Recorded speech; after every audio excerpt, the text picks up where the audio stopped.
Baik, kita lanjutkan perbincangan pagi ini. Dokter, tadi di segmen awal kita sudah membahas terkait dengan faktor risiko, penyebab dan juga beberapa gejala yang perlu diwaspadai. Tadi yang ingin saya tanyakan pertama terkait dengan apakah ada pengaruh gender terhadap risiko nyeri lutut sendi ini? Ya, jadi memang kebanyakan sebagian besar yang mengalami nyeri sendi lutut itu wanita. Ya, tapi sebab pastinya kenapa tidak diketahui. Ya, jadi memang wanita itu paling sering mengalami nyeri di daerah persendian. Makanya selalu kita punya satu joke ya. Kalau laki-laki dan wanita itu beda penyakitnya. Kalau laki-laki itu lebih pendek umurnya. Karena penyakitnya jantung, stroke ya. Ya, kemudian kelainan hipertensi dan sebagainya. Kalau wanita itu penyakit panjang umur, tapi penyakitnya kaki-kaki. Kalau di mobil itu suspensinya lah, shock breaker ya. Kalau laki-laki itu di mesinnya. Iya, laki-laki di organ dalam. Organ dalam. Kalau perempuan di fisik salah satunya adalah di kakinya tadi, terutama di nyeri sendi lutut tadi ya dokter ya. Jadi memang ada pengaruh gender memang. Ada ya, tapi penyebabnya karena kenapa sih perempuan itu lebih banyak menderita kondisi nyeri sendi lutut? Apakah sudah diketahui juga dokter? Belum diketahui ya.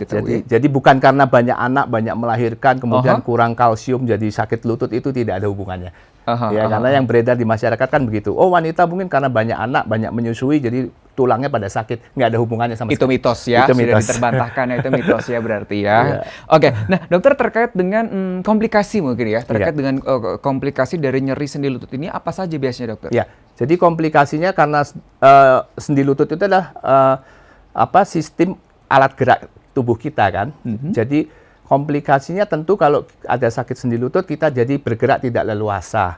Ya, tidak bergerak tidak leluasa, akibatnya kita banyak diam. Kalau banyak diam, otot kita semakin kecil. Ya kan, kekuatan ototnya semakin lemah. Kemudian juga kalau kita tidak bergerak, nanti biasanya penyakit semua yang lain muncul. Ya, misalnya penyakit-penyakit metabolik karena diabetes, darah tinggi dan sebagainya. Karena manusia itu kan harus gerak. Ya, harus berolahraga. Kalau kita sakit lututnya, kita tidak bisa gerak atau namanya imobilisasi.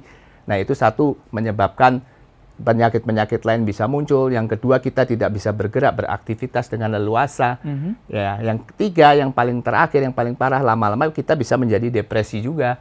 Karena biasanya kita bisa misalnya pergi olahraga karena lututnya sakit tidak bisa. Kita biasa bisa kumpul dengan teman-teman, tapi karena lututnya sakit kita tidak bisa kumpul.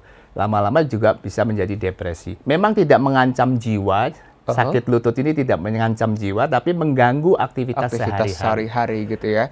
Tapi artinya meskipun terasa nyeri pada lututnya, bukan berarti orang tersebut juga diam berleha-leha lah ya kita sebut ya, tidak beraktivitas gitu ya dokter ya. Jadi tetap kita bisa beraktivitas meskipun ada sakit lutut, tapi tentunya nanti ada caranya bagaimana gitu. Nah, bagaimana sih dok caranya untuk bisa mendeteksi atau mengetahui seseorang itu memang mengalami kelainan yang sehingga mengakibatkan nyeri pada sendi lututnya itu dokter? Ya, biasanya kalau kita nyeri sendi lutut, kita bisa berobat ke dokternya dulu nih, ke dokter apa biasanya kan?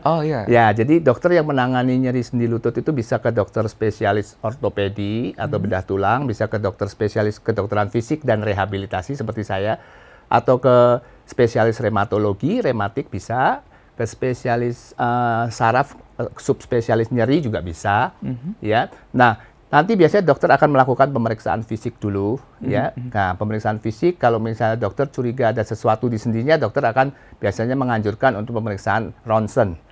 Ya, ronsen. Kalau dari ronsen tidak ada masalah tapi masih tetap sakit, berlanjut dokter akan melakukan pemeriksaan USG. Jadi sekarang USG itu bukan hanya untuk melihat perut ya, organ dalam, untuk melihat ibu hamil, bayi, tapi bisa juga USG ini untuk otot tulang sendi. Ya, kemudian kalau misalnya masih tidak kelihatan juga, kita mau lihat struktur yang lebih dalam, pemeriksaan terakhir adalah MRI. MRI itu lebih dalam.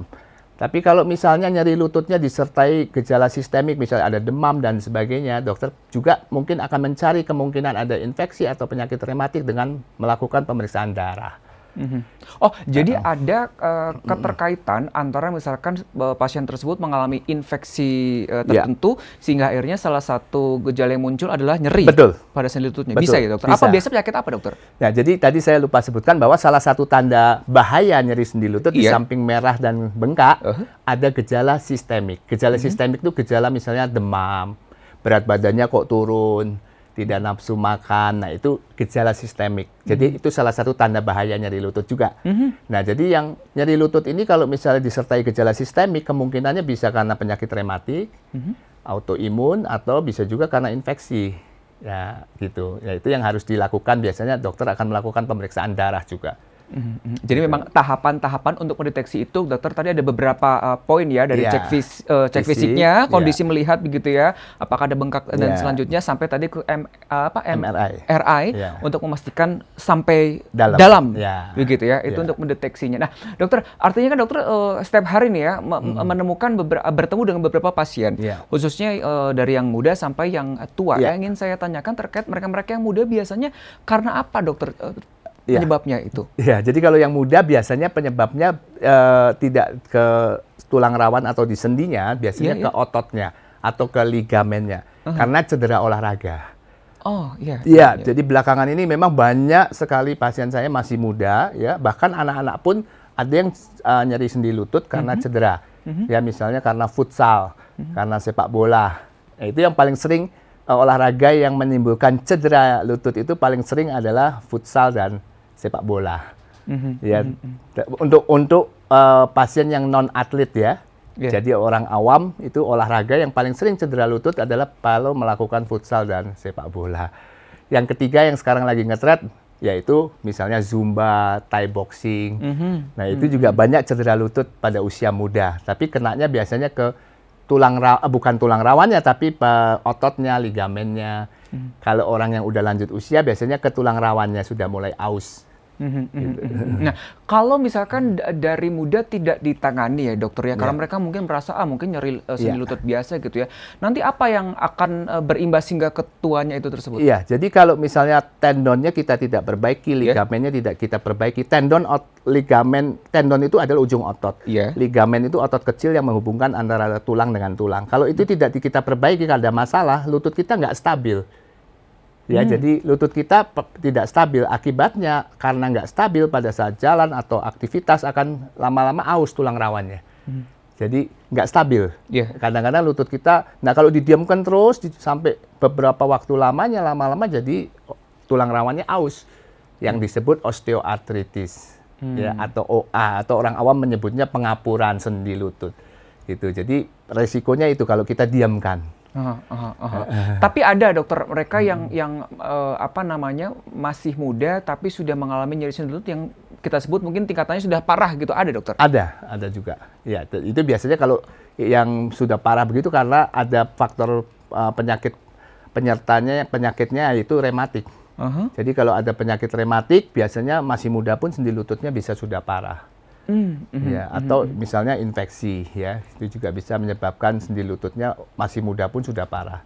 Oke, baik dokter, kita akan lanjutkan di segmen ketiga. Nanti di segmen terakhir kita akan bahas terkait dengan pencegahan dan penanganan, begitu ya. Apa sih terapi-terapi yang bisa dilakukan gitu ya, yang tentunya dibantu oleh expertnya, oleh dokter, misalkan salah satunya terkait dengan penanganan nyeri sendi lutut tersebut pada pasien. Kita akan kembali sesaat lagi.